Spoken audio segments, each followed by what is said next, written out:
David De Gea in goal, despite the return to Old Trafford of Dean Henderson. Timothy Fosu-Mensah also starts. Aaron Wan-Bissaka is on the bench because he was late returning to training after being in quarantine. Paul Pogba and Bruno Fernandes start in midfield with McTominay, which means that Donny van de Beek is on the bench. Just one change to the Palace side that started last weekend. Mamadou Sakho is in for Scott Dann, and it's a front two of Jordan Ayew and Wilfried Zaha. In goal, Henderson is on the bench. Timothy Fosu-Mensah played in 2 of the last 3 games last season. He starts again today. Lindelof and Maguire in the centre of Manchester United's defence, and Luke Shaw at left back.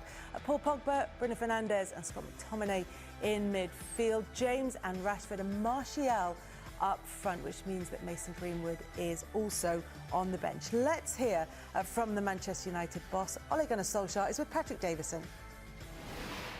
Well, Ollie, after a complicated pre-season, a number of big selection calls for you today. Should we start with midfield? Donny van de Beek only on the bench. Paul Pogba does start. What's the thinking there? What's happened? Well, Paul's been training. They will play with a lot of freedom, and also they already start the game, because sometimes people doesn't understand after the pre-season. Your first game is always difficult because you don't know if you are fit, and you know you are so excited. Sometimes the legs are so heavy, so they have a big advantage. And like Graham, I absolutely agree. They will play like a counter-attack football, and they will be happy to. Van de Beek, Greenwood and Wan-Bissaka are all held in reserve, with Odion Ighalo, who's yet to score in the league since his return to England.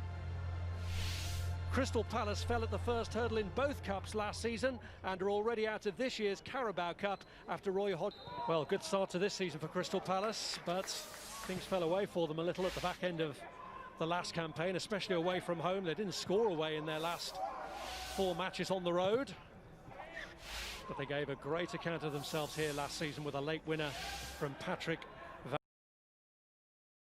He found his home. You know, obviously he's had a few